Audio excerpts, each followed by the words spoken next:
सार्थ तुकाराम महाराज गाथा अभंग 869.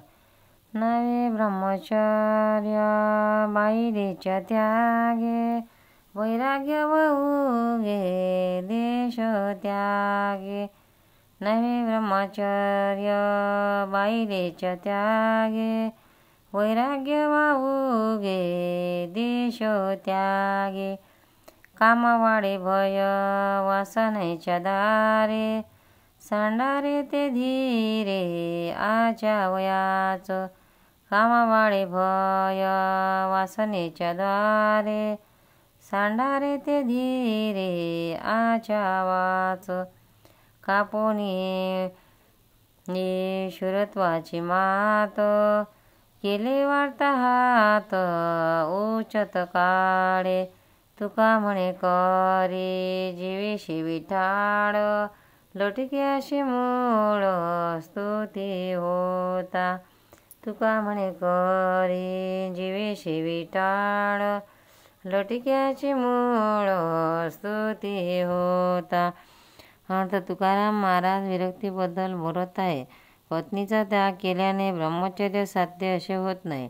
ब्रह्मचर्य ही गोष्टच वेगळी आहे. स्वदेशातून परदेशात जाण्याचा वैराग्याशी काही संबंध नाही. वासनेमुळे काम भय याच्या मनात प्रादुर्भाव होतो.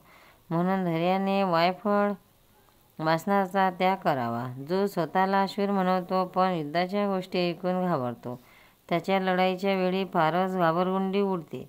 खोटे वैराग्य असण्याच्या स्तुतीने आपली जीव विंटाळते. म्हणून ढोंगी विरक्ताची स्तुती करू नये. सार्थ तुकाराम महाराज गाथा अभंग 870. नको सांडू अन्न नको सेवन, चिती नारायण सर्व भोगी. नको सांडू अन्न नको सेवन, चिती नारायण सर्व भोगी. मातेची आखांदे बाळ नेणे सीन, भावना त्या भिन्न मुंडाविया. मातेची आखांदी बाळ नेणे सीन, भावना त्या भिन्न मुंडाविया. नको गुंफ्यो भोगे नको पडो त्यागे, लावणी सरे अंगी देवाची या. नको गुंफो भोगे नको पडो त्यागे, लावणी सरे अंगी देवाची या. तुका म्हणे नको पुसो भेड वेडा, उपदोष वेगळा उरला नाही.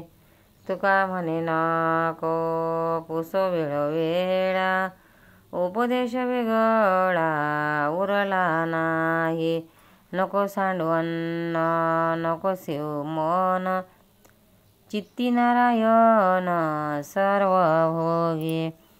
या अभंगात घरच्या घरी वासनाशून्य मनाने भक्ती करण्याची प्रशंसा महाराज करत आहेत. ते म्हणतात, अन्न घ्यायचे टाकू नकोस, उपवास करू नकोस, घर सोडून वनवासात जाऊ नकोस, पण संसारातील भोग भोगताच नारायणाचे चिंतन कर.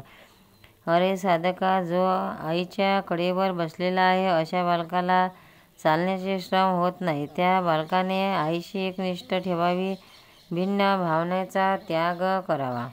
अरे साधका, तू भोगामध्ये गुंतू नकोस आणि त्याग करण्याचाही भानगडीत पडू नकोस. तर जे जे भोगशील ते ते देवाला अर्पण कर, म्हणजे कर्मच निराश पावेल.